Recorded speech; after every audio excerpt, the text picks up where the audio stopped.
Well, hello, good evening and welcome. It's 9 o'clock.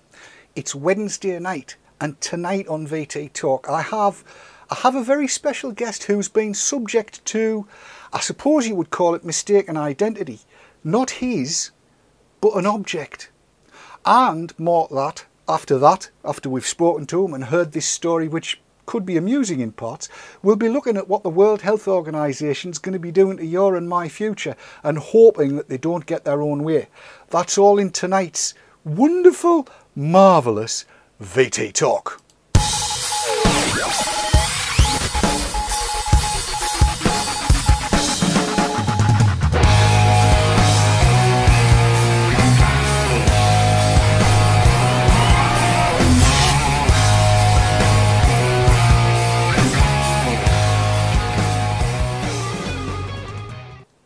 Now, I'm going to be honest with everybody that's watching this. After the event, I actually managed to make a mess of the beginning of the show. So tonight, Gary, you're going to be telling us your story, are you not?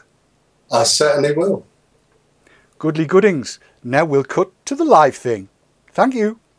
This story, Gary, over the weekend, it was quite amazing, really, to see a message come up. I should explain to everybody that we maintain a Skype chat.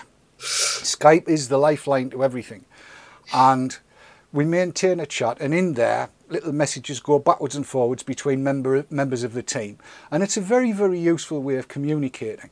But of course, on Saturday a message got typed into chat by Mr. Dibley. Gary, I'll let you take up the story from there. Okay. Now, I did promise not to swear, didn't I? But yeah, okay.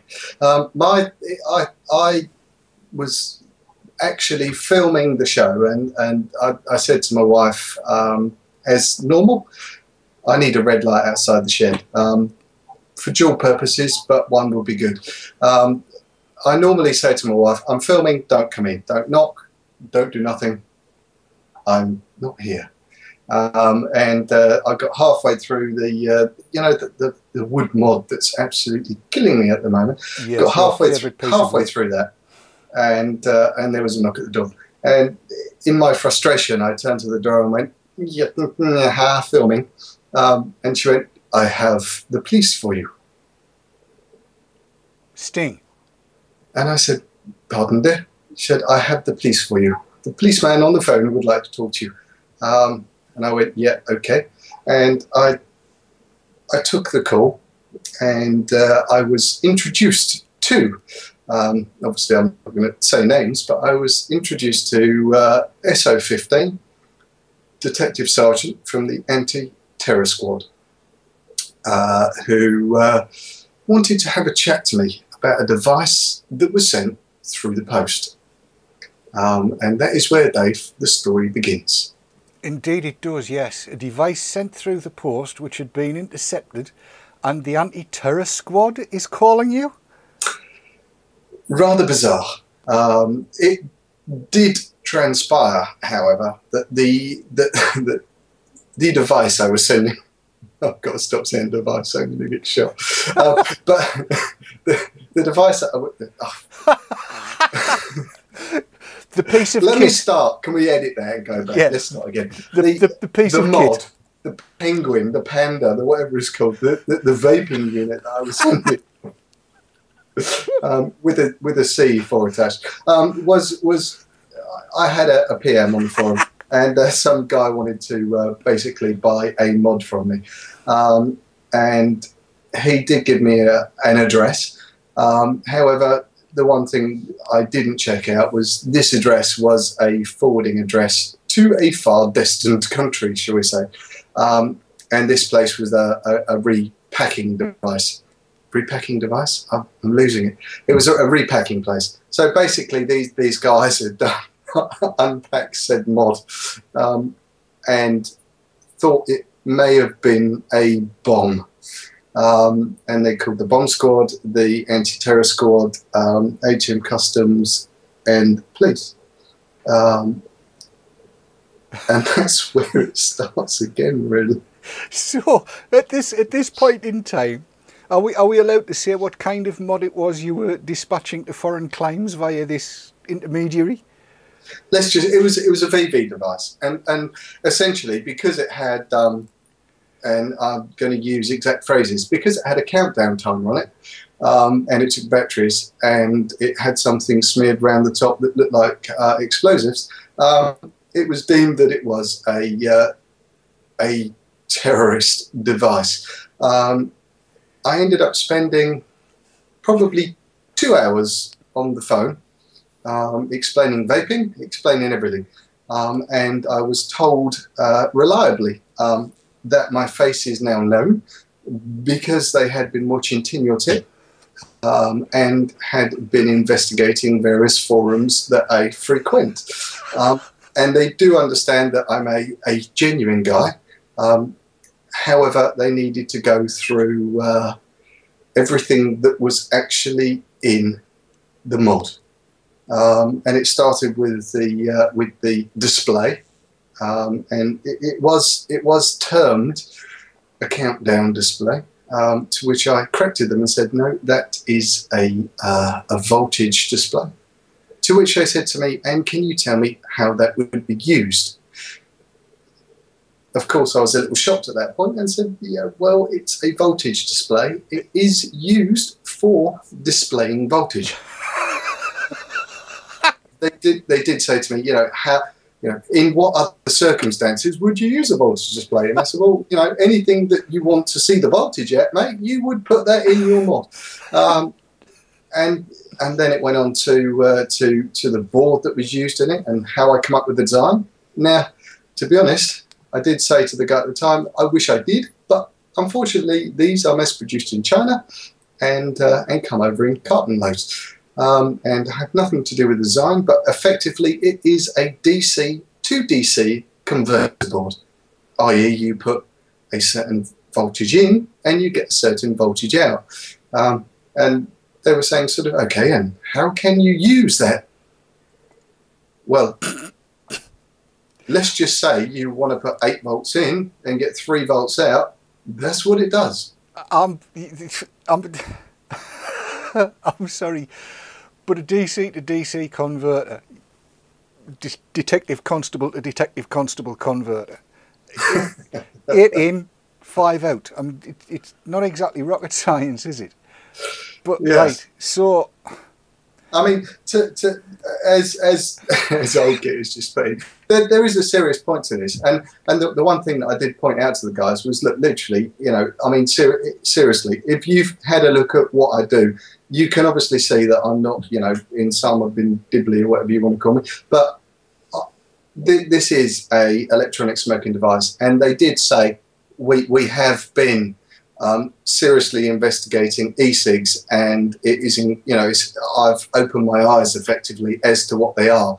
Now, the guy did say to me that he's never smoked in his life and didn't understand it, but he seemed amazed that people put batteries to their mouth with a cartu on the top, and I had to go through what a cartu is and surprisingly explain that I am not the only guy in the world making these. Because they did seem to be, under the impression that Dibley was the sole responsibility and manufacturer of mods for the whole of the world. Now, I'll tell you what, Dave, I would love that, but it's not the case. I was going to say, I should say at this point, other mod makers do exist. Yeah, Garry is not the only. I mean, I did say, obviously not as good. No, I'm joking. No, I did say to the guy, I said, look, there are. I sort of at the point where it got to, look, we know you've done nothing wrong. It got to the point of, okay, you do understand that there must be thousands, hundreds of thousands of these type of units, I'm not saying devices, units going through the post every day with displays, with this that take batteries, that you're asking me on one particular unit. There are hundreds of thousands going through the post.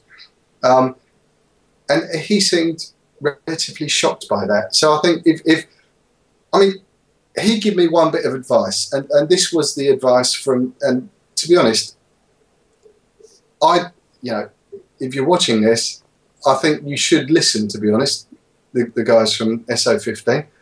The advice they give me was, if you are posting anymore, please make sure you put an explanation as to what the device is and what you are posting. Now, I did pose a question back to him and said, okay, that's great, but you are not seriously telling me that if somebody posts an explosive device and says, don't worry, mate, it's an e-cig, it will get through the post. No, I think probably that would... They're going to check it. If it looks sus, it's going to be checked. That would seem to be the case, and rightly so. In all truth, but yes, if you've said actually it's an e-cig gov, and then they put the Semtex sniffer over it, or the C4, not CE4.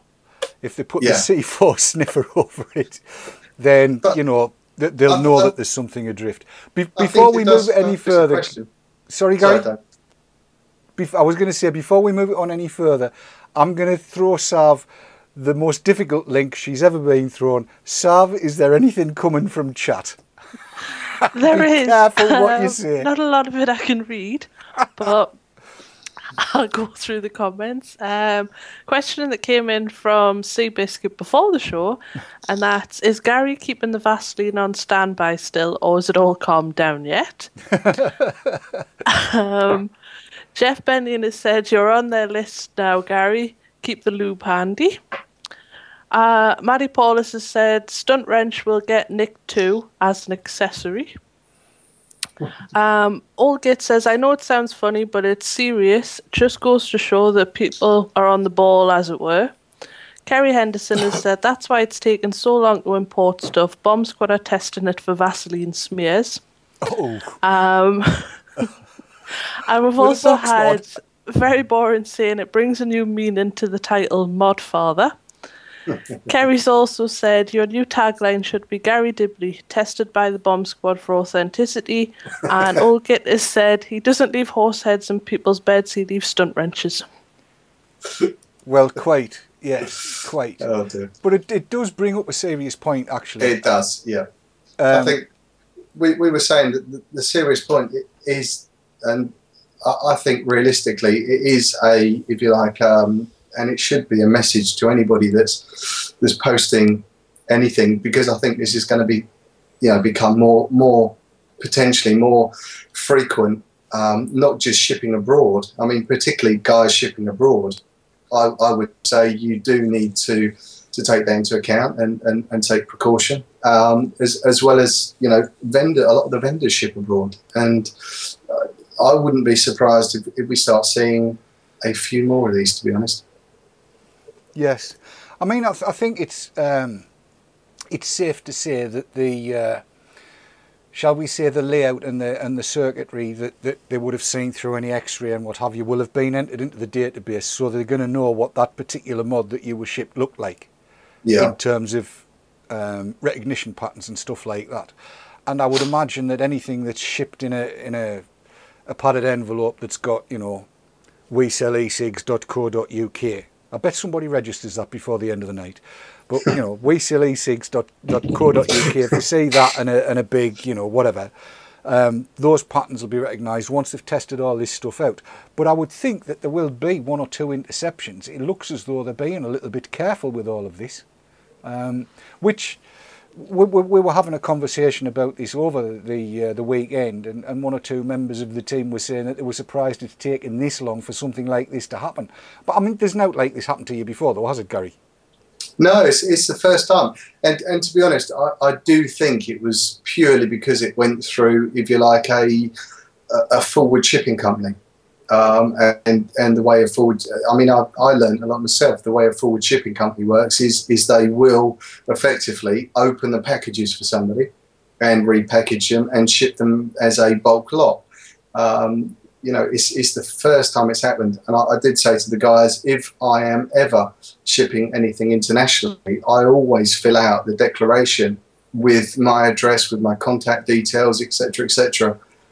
On as you should if you're shipping something internationally. and my wife is very methodic in doing that, and she sends all of the, everything that goes abroad. I think it was just the fact that this was going to a UK address. Maybe I should have done my homework, but then you think, when you're selling via the forums, you don't think about, is that going to a genuine address or something like that. So probably, I would strongly recommend looking at where stuff's going to before you send it as well. I mean, I know I am now. So Gary, I've got you in voice only, and I can't see whether Sav's moving. I think I've got the pair of you in voice only at the moment, which is an interesting one. Sorry to interrupt like that, but I think what we'll do, if I take the advert break now, I can redo the connection and see if I can get both the cameras back in, because the pose that you're in doesn't look good, Bunny lad. That's fine. Right, we'll take a quick ad break. We'll be back in a couple of minutes. I've got you both back. You're both back, as if by magic. It worked out what was going on. I don't believe Skype sometimes. It's a queer system, it really is. But there you go. Sorry, Gary, what were you saying before I interrupted you there? I mean, I've got the gist of what it was, but if we'll just kind of run through it again, and then yeah, I think I was saying it was basically because it was going to a forwarding address, right? And I didn't realise, what it was. As far as I was concerned, I was given a UK address to ship to, and I think because they unpack and repack to go to that forwarding address, that's where, if you like, the alert was raised. But as like I was saying, with anything, you don't know, realistically where it's going. So I shall be using most definitely, the old Google Maps now before I ship anything. Indeed. And I have seen that there's one or two more comments and questions that have come through. Sav, over to you. I won't read them all out, but there's one that I will read that I think is brilliant, and that came from Seabiscuit, that said, if the police are watching, they should watch the early episodes of Tin Your Tip. Gary can't get a battery to blow up, so he'd never be able to make a bomb. I'd say what, Sav, and I did actually point them to that, because I did say to the guy, not being funny, if you think I'm sending bombs through the post, have a look at my early efforts, because there's no chance. Yes. I have the feeling, Gary, they're keeping a good eye on you because you've frozen up again, mate. Yeah, I reckon they are. As Vapor Man says, he's been locked up. Locked up, yes, indeed.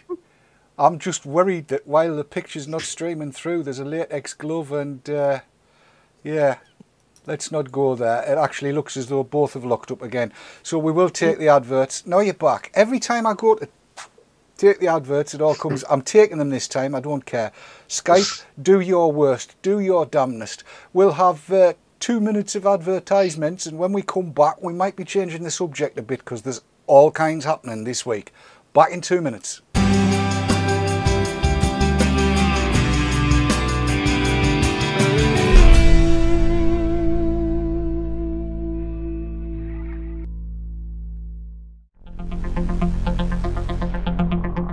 Vaporworld.co.uk sponsors conversation on VT Talk.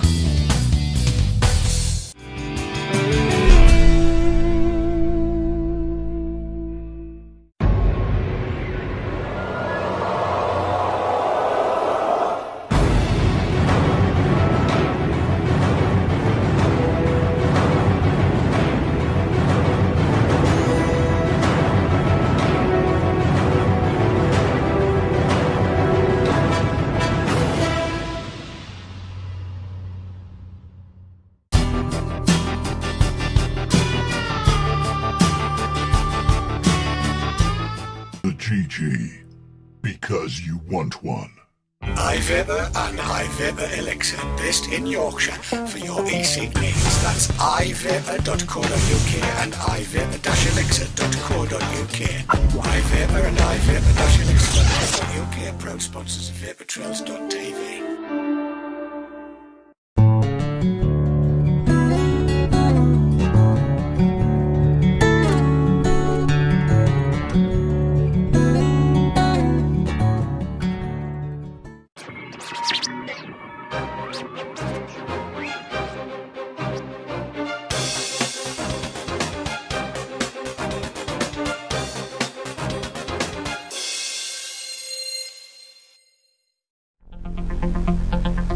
And now back to conversation on VT Talk, sponsored by vaporworld.co.uk.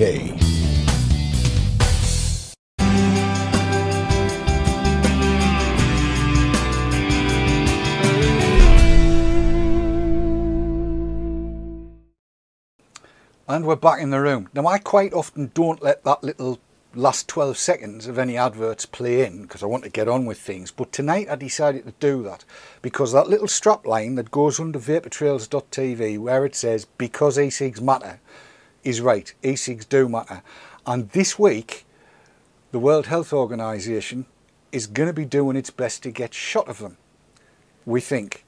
But truth be told, as Jerry Stimson said last week, not all of the world is against us. And indeed, if I shoot to this, if you're aware of Clive Bates, he's an ex-director of Action on Smoking and Health in the UK, and he's written an open letter to the delegates to the World Health Organization Framework Convention on Tobacco Control, COP5. And let me just read some of this to you and run through. And Sav, if anything comes up from chat or anything like that, please do yell it straight in. No worries. Gary, any comments from you, I'll take as well. But he writes, as they gather in Seoul with colleagues from around the world from the 12th to 17th of November 2012 for the 5th Conference of the Parties of the FCTC. Your work is vitally important in the global struggle against cancer, cardiovascular disease and respiratory illness, and he wishes well with the negotiations and deliberations this week. The first thing I want to point out is that sentence I actually applaud, because that is the struggle against cancer, cardiovascular disease and respiratory illness. I'm pleased to see that he did not include in that tobacco companies, and you'll see why I'm saying that a little bit later on. But he asks them to consider two important and difficult but related issues: the strategies that are available to protect the health of those who are addicted to tobacco and nicotine and who are either unable or unwilling to quit smoking. If the only possible answers are smoking cessation or complete abstinence, then many older, often poorer smokers will continue to smoke, and we know that half of those will eventually die prematurely as a result. Certain groups will be severely disadvantaged, and a crude quit or die philosophy should have no place in a World Health Organization health treaty. Let me say that again. A crude quit or die philosophy should have no place in a WHO health treaty. That's something that everybody should take notice of. Strategies for dealing with nicotine addiction must take account of real people and real world behaviour, and use any possible strategy to reduce the harm caused by tobacco, even if that means using tobacco or nicotine products with greatly reduced risk as alternatives to the most harmful and dominant form, namely cigarette smoking. That might sound familiar to people, because it's a phrase I've been using for a long time: a greatly reduced risk as alternatives to the most harmful and dominant form. He then goes on, how should the FCTC and national legislators treat nicotine containing products that have very low risks relative to smoking cigarettes, a few percent at most, but are viable alternatives to smoking? If these products are to be banned or over-regulated, then a very serious problem arises. Why should a health treaty deny a person addicted to nicotine access to products that greatly reduce their risk of disease? There are no precedents for banning or marginalising safer alternatives to a harmful market leader, and it is absolutely unethical to do so. The further danger of bans or excessive regulation of low-risk, non-combustible nicotine sources is that they protect the cigarette market. It would be a terrible failing of the FCTC if it was unwittingly doing the dirty work of the cigarette industry. Now, he says he's been prompted to write because during COP5 you will be considering two papers prepared by the Secretariat. One is FCTC COP5 12, Control and Prevention of Smokeless Tobacco Products, and two, FCTC COP5 13, Electronic Nicotine Delivery Systems, including electronic cigarettes. He goes on to say that these papers share a serious weakness. They do not properly consider the role of smokeless tobacco or electronic nicotine delivery systems as credible alternatives to smoking. Therefore, their potential positive health value in reducing the burden of disease associated with smoking is ignored or marginalised. And I'm going to dive away from that now, because I would imagine that we've had a fair amount of comment from chat already, Sav. Am I right? We've had a little bit. They've been very engrossed in what you were saying. Kerry Henderson saying, so they're asking, is vaping being classed as harm reduction? And she also said that her other half just made his voice known to say he's happy smoking is being seen as a major problem in health and how e-cigs are being used as harm reduction. My page is flying up. Yes. Old Git has said, does nicotine in the doses we vape causes harm? Vaping Daz has just typed in, the WHO need to understand that taking drastic action against the tobacco industry is only going to push this into the black market. This then is more dangerous, as we already know what snide products can cause health-wise. I've got comments coming in all the time, very much on the same lines. Yeah, there's one that's just come in from Felix Hoffman, which I would like you to take. Yes, that's just come up on my screen now. Felix said, arguments do not work in an organisation that is financed by the tobacco industry. Right, I should point out that the World Health Organisation is not financed by the tobacco industry.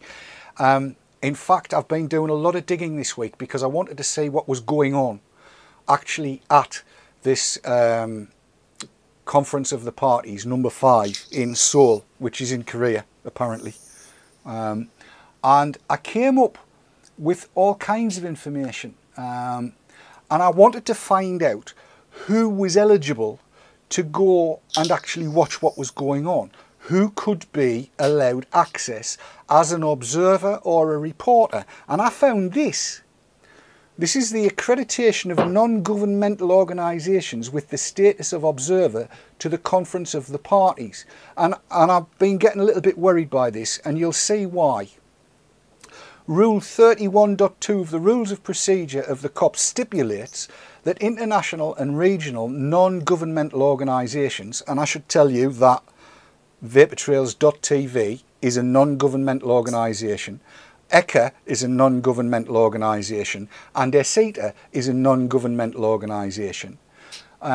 So international and regional NGOs whose aims and activities are in conformity with the spirit, purpose and principles of the Convention may apply for observer status, which may be granted by the Conference of the Parties based on the report of the Secretariat and taking into account the 17th and 18th preambular paragraphs as well as Article 5.3 of the Convention.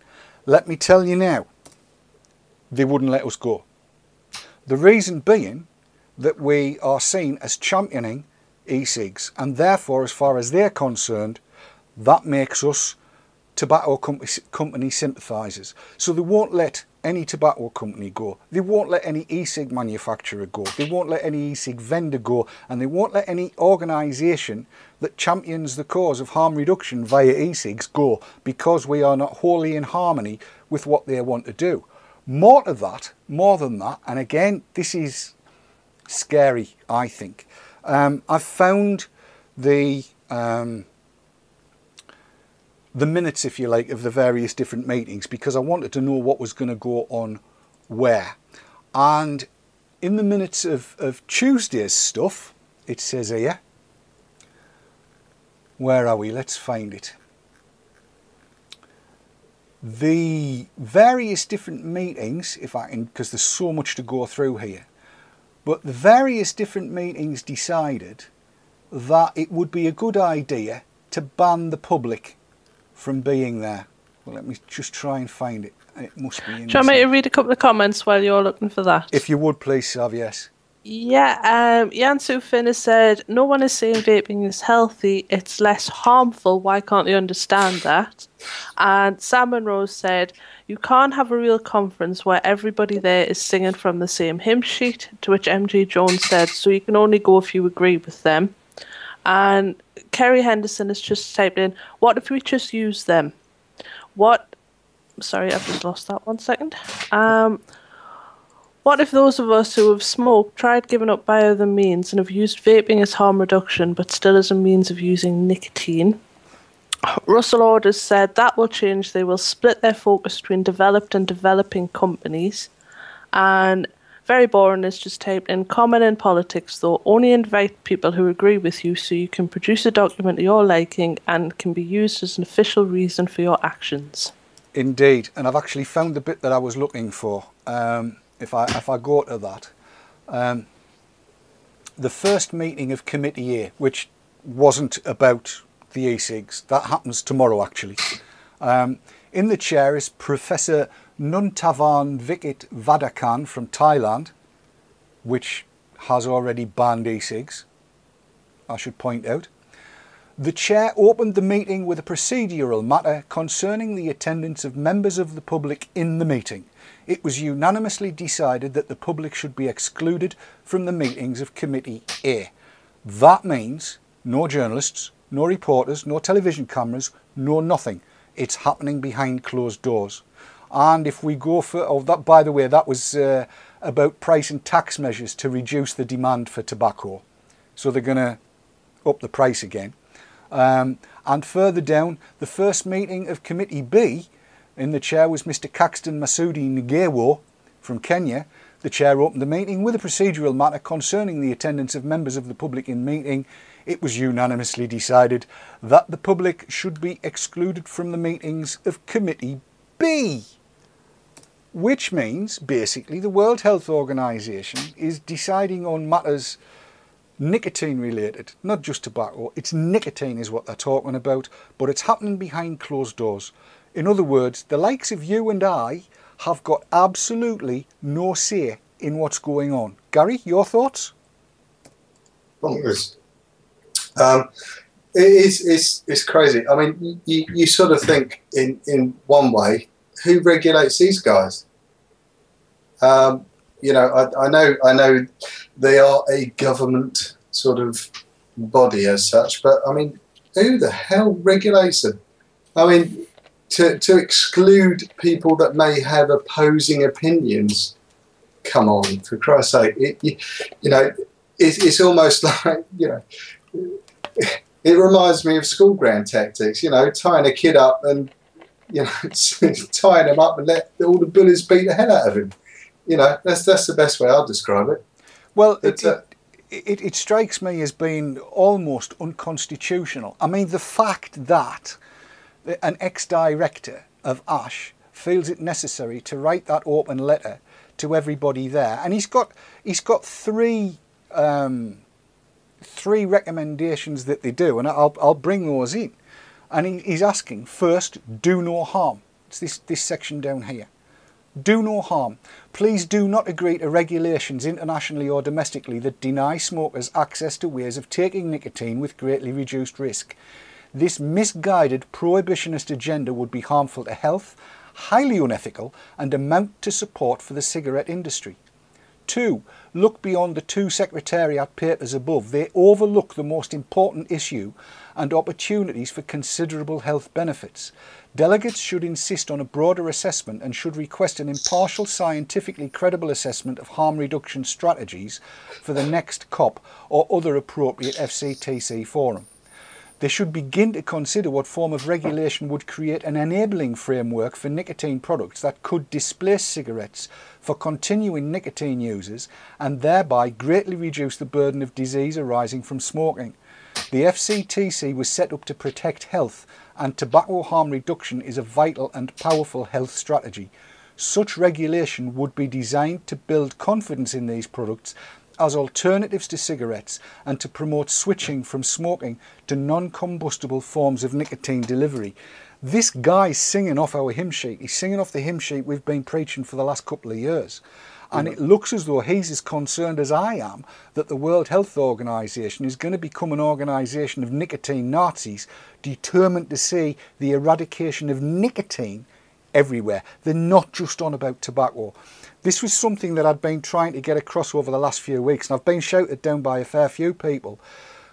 The big players in the field, the people that have got the most sway, or if you like, over us, and not just in the UK, not just in the EU, but worldwide, they've conflated nicotine and smoking. They've put the two together and they want to see the back of nicotine, and it annoys the hell out of me. I would imagine there's loads of going scrolling up with you, so I'm going to come back to you again because I can see it's flying past.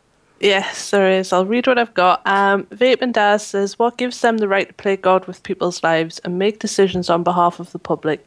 It's their decision whether to smoke, vape, use snus, whatever they want. Kerry Henderson says, why don't we get a chance to let them know how things affect us? Case studies, as it were.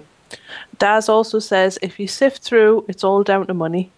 Lazy Dog has said, to be honest, the governments they don't want the population to live longer as that costs money. And Andy Bell has said, they want the people to die. That's the be-all, end-all of this. There is no benefit to people living as long as possible. There's a lot of truth in what's being said, and I can see there's a whole load of other stuff as well. Somebody was asking, where is the I had fun once cat? I'm replacing the I had fun once cat, but for completeness, I'm replacing that with I'm not a great one for conspiracy theories, but I really do think that all of this is being pushed by Big Pharma. I think the pharmaceutical companies have got more to lose than anybody else. I really do. And there's a whole load more going on that we can talk about. Oh, I see this. There's more stuff. There's more stuff coming through. I'll have to chuck it back to yourself. I've got all sorts coming through. I'll see if I can get through some of this. Olga has said, oh, I've lost that. Hang on. It's all gone nuts. I know, Olga it's flying said, past. We're all controlled by the world's governments, puppet masters. Those who pull the strings are the bankers and the businessmen. Alex Martin says, but they wouldn't eradicate nicotine from Big Pharma, though. Again, saying Big Pharma's making a fortune on nicotine. Very Boring says, ban aubergines, not e-cigs. MG Jones says, WHO, World Harm Organization. Oh, well, let's see. No, I won't read out about banning caffeine. That'll just freak everyone out. Maddie Paulus says, no nicotine, complete eradication, no more tomato bases on pizzas, no more aubergines in moussaka. Italy and Greece will go bust. They already have. Pipe MMO. Pipe MMO says, if they ban e-cigs stroke nicotine, they need to ban or make tobacco a classified drug. Let me interrupt you there. That's never going to happen. There is a circle of funding that everybody needs to be aware of, and it goes thusly. Garry, right, I know you don't, Garry, but I'm going to say you do. Garry smokes 40 fags a day. In 3 months' time, Garry gets a bit of a warning off his wife, and she says that famous phrase, if you don't put in smoking, I'm going to leave you, you ugly twat boy. So Garry says, right, you know her. I've met her, yeah. Garry says, right, I'm going to pack in smoking. So he diddles off to the doctor, and the doctor says, come in, Mr. Dibley. I think what we need to do is put you on the patch, possibly with some gum and one of those Nicorette inhalers. And that should get you off the old fagarutis, don't you know? So what's happened? Tobacco companies lost 40 fags a day worth. Well, the government's lost 40 fags a day worth. But Big Pharma is getting however much patch money, however much Nicorette money, however much gum money the NHS prescribes to Garry. A few months down the road, Garry goes, bugger it, I'm going to have a fag. So he goes back to the fags. NHS loses a customer. That's not a problem. It's not costing them anything. Big Pharma loses a customer and loses the money that's coming through, but Big Tobacco is getting the money through again. Big Pharma's not that worried though, because a little further down the road, somebody else says, Garry, you want a pack in smoking? And Garry goes, yeah, go on then, I will. So he goes to see the doctor, and the doctor says, yes, Mr. Dibley, we need to get you on some patches and some gum and one of them inhalators. And we've got a new one you can shove up your nose. Big Pharma suddenly is getting the money out of Garry again. Big Tobacco isn't, because he's packing in for the minute. And then a little while later, it just goes round and round in a bloody big circle. Big Pharma does not want to see tobacco banned. Trust me on that one, they don't. If tobacco gets banned, Big Pharma loses billions throughout the world. And so does Big Tobacco. But Big Tobacco be quite happy to see that banned, because we know they're all buying into e-cigarettes. They know where it's going. They can see the writing on the wall. It's Big Pharma that's burying its head in the sand and does not want to see e-cigs taking over, for the simple reason that they lose bazillions. On which note, time for the adverts. Back in 2 minutes.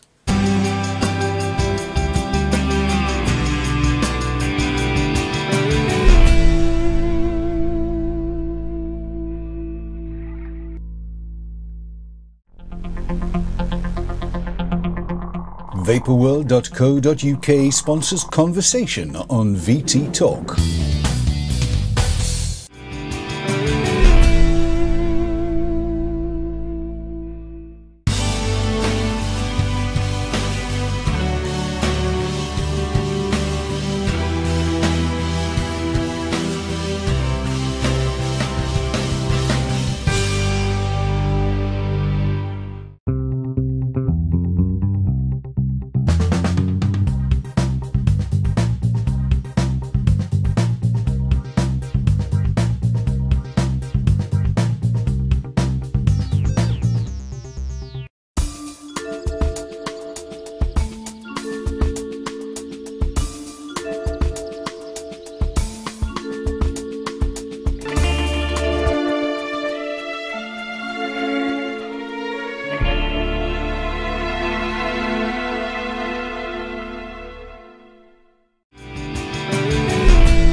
And now back to conversation on VT Talk, sponsored by Vaporworld.co.uk.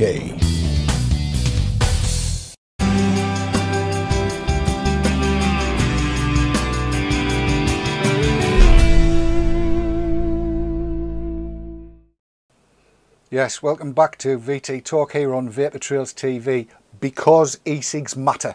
I truly believe that. Sav, I know you've got more from chat. I certainly have. I have to apologise to chat that I'm missing out so much, but they're talking so fast. I would say the majority of chat probably agreed with everything that you just said. Oh, me little rant. I do apologise. Oh, they like a good rant. Maddie Paulus has said nicotine will be available at £20 for a couple of sticky plasters from Big Pharma. Sam Monroe said, who do you think supplies Pharma with their own nicotine? Well, that's Tracy true. Collins has said, if they regulate and tax, the WHO won't have a hope as long as government need that money. And D Alien has said, all this will just give the government what they need to tax us for our nicotine. The thing about it is, government knows fine well, and everybody in government knows fine well, that the taxes on tobacco, on cigarettes, are punitive taxes.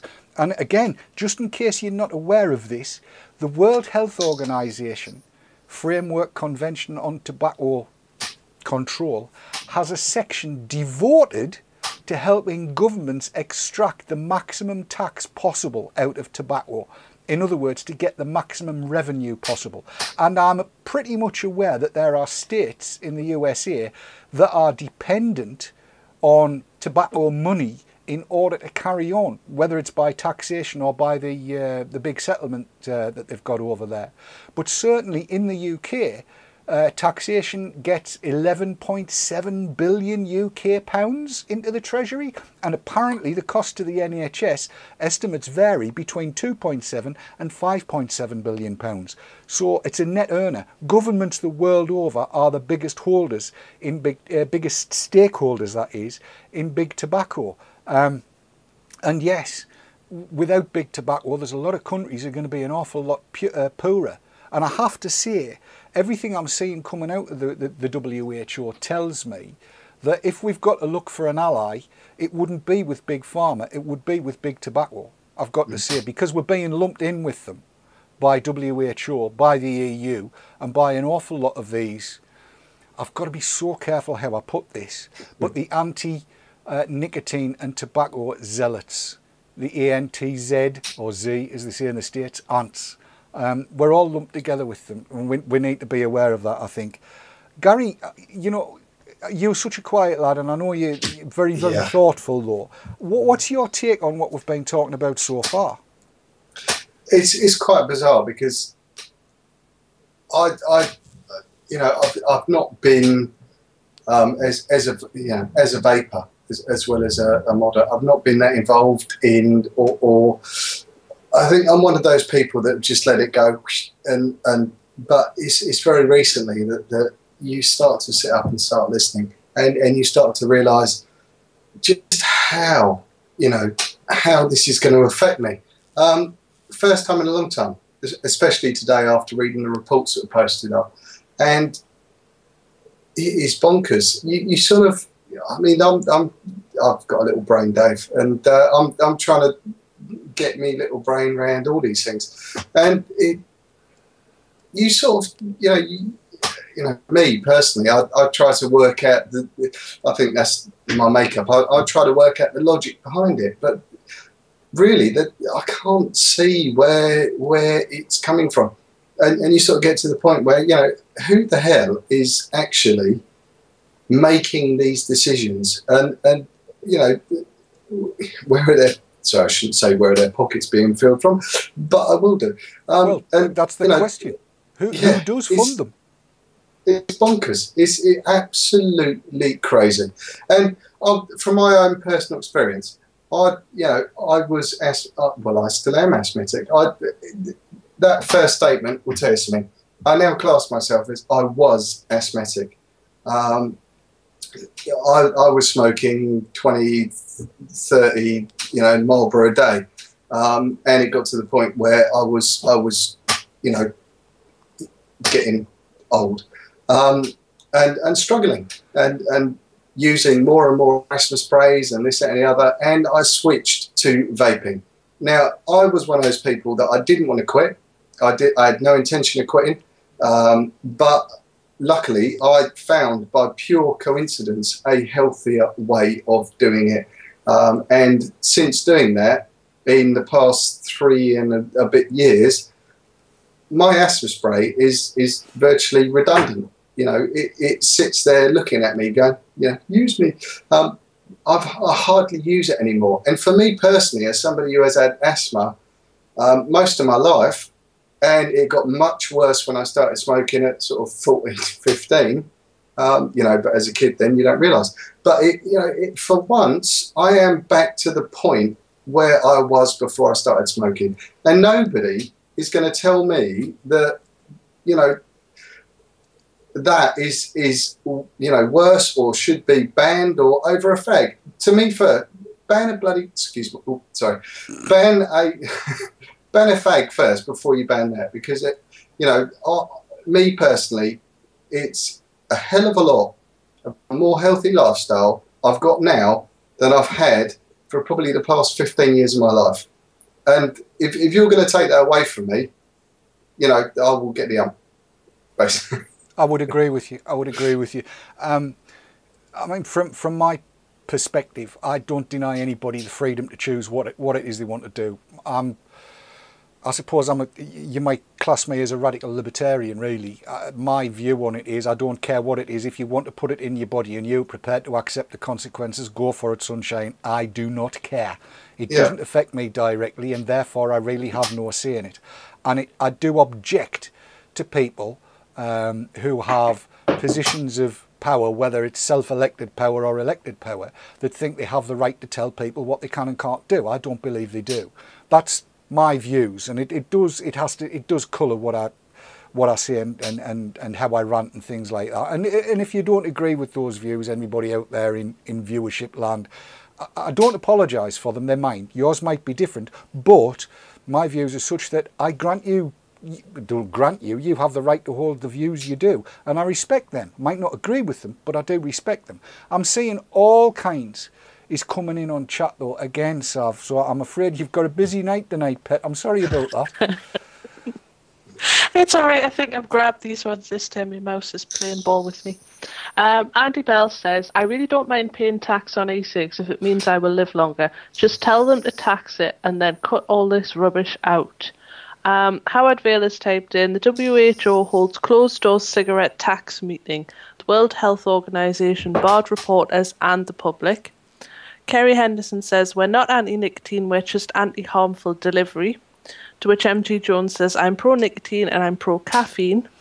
Lacy Dog says, I'm pro freedom of choice. Tracy's also said, I hear the level of caffeine in energy drinks may be up for regulation here. To which Jansu Finn says, energy drinks are also about to be regulated there and not to be sold to children. Good Lord above. They can't leave anything alone, these people, can they? No. And Pipe MMO says, we need to bombard our MPs, and apologises to Gary for the bomb reference. But he says, we need to let them know we matter. It's our vote that gets them into power, and they need to listen. We want a system available where we can have a nicotine delivery system other than cigarettes, cigars, patches or gum. My personal favourite comment is from D Alien, who says Gary may have to share his Vaseline as if they have their way. We're all going to get. I'll let you fill in the blank. Shafted. Yes. Screwed. Let's not be ladylike about it. Let's be honest about it. There are people out there that are out to screw us. They're going to bend us over the dining table and insert it with great speed and without the use of Vaseline. They don't care. They want power. That's the bottom line on it. Yeah, and Howard Bale has just typed in that there's some breaking news from the World Health Organization. They've now banned Dave Dawn for talking sense. Thank you for that, Howard Vale. Thank you. Listen, I'll tell you what it is. There's been a bit typed in there, and it's right. And Maddie Paulus, don't take this the wrong way. You've got MPs. Everybody's got MPs or senators or congressmen or people that represent them in their local legislature. You need to talk to them. Seriously, you do. They don't bite, actually, and they welcome people going to see them to share their views. Not share their views, but to share your views with them. They actually do need to know how you feel and how you think and what you think. And seriously, make an appointment to go in the UK to your MP's clinic, I think they call them. Bad choice of words, really, isn't it? But go and see them, sit down, talk to them. Take an e-cig with you. Sit down and tell them, look, this is an e-cig. It doesn't look like a fag, because I would imagine that the majority of people that are sitting watching this now don't use a looky-likey. I certainly don't. Go and have a natter with them. Tell them how you feel. Tell them that you use them as an alternative to tobacco, and that by so doing you have maintained all of the joy but got shot of all of the death. Go and let them know how you feel. The more people that do that, they've got to take notice. Your congressman, whoever your representative is, has got to take notice, and it might help us battle the kind of idiocy that's been reported on the BBC today. Did you see this, you two?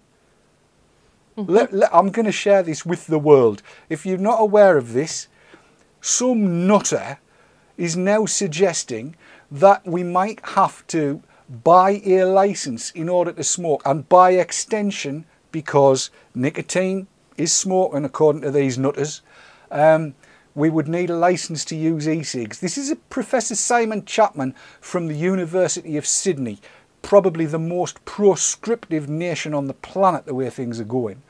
And he wants you to apply for a license in order to be able to buy fags or probably use nicotine. But I'm going to scroll down all of this little lot and get to some stuff at the bottom which I saw.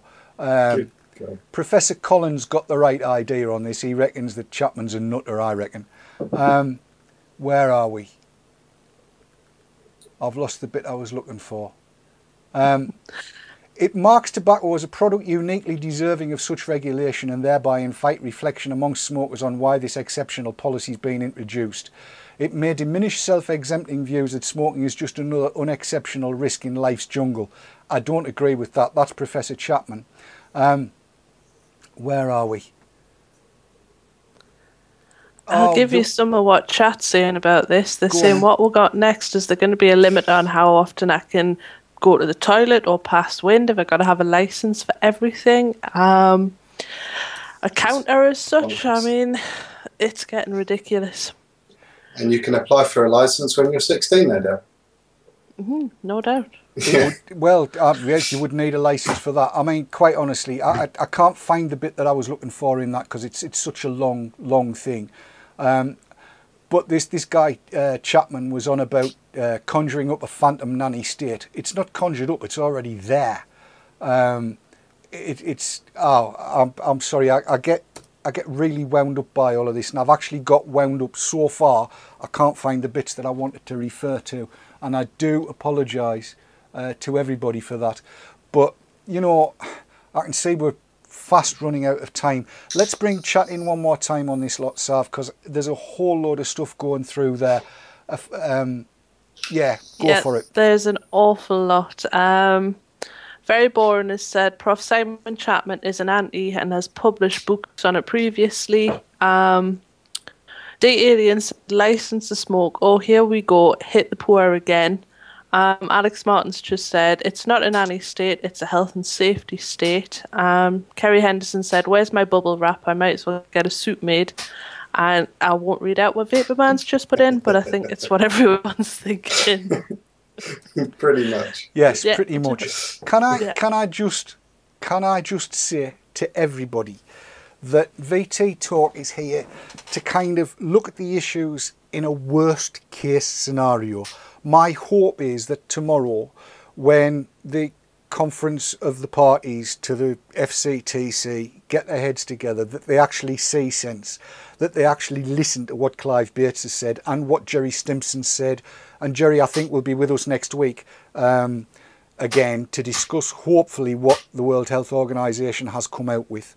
I'm keeping my fingers crossed that they actually do see sense tomorrow and either throw everything out for proper scientific research and not just cherry-picked bits of rubbish. I mean, I've been conversing with a doctor on Twitter who, yet again, threw the whole FDA thing back in my face, saying that they'd found this and they'd found that and they'd found the other. And I'm still having that conversation with it. Grand lass, just not properly informed, I don't think. Can I reassure everybody that there are people out there that are doing their best to counter all of these ludicrous claims that are being made and all of these ludicrous statements that are being made? Can I ask you, go and have a look at Michael Siegel's blog. It's worth a read. Follow what Clive Bates is saying. Go and read what Jerry Stimson's doing and listen to all his videos. Get involved in all of this kind of thing. And for those of you that are worried, can I suggest that you get in touch with the people at ECA? They'd love to see you. Let's get some action going on this. I'm going to make it a call to action. Let's do something about this. Let's not sit and be preached at and told what to do by government. See your MP. Join ECA. Get involved. Listen to all of the various different stations that talk about e-cigs and what they've got to say. Listen to all the radio shows, VP Live, Vape Team, all of that kind of stuff. Get involved. Make your voice heard. See your MPs. Do all of that. I'm sorry I'm going off on one again, and I know Kat's going to be shouting at us, so I'll put the credits up already. I'm going to be a good lad that way. Look, I want to say thank you to everybody that's joined us live tonight. Hang around a little while because I'm going to do the beginning of the show again so that the recording's proper for later. Thanks for joining us. Thanks to Garry for sharing his story with us tonight. Thanks for that, Garry. No problem. Serious point, even though it gave us a laugh. Thanks to Sav for collating all the questions, and for Kat for helping her out with that. But most of all, thanks to you for watching. See you next time. Bye-bye.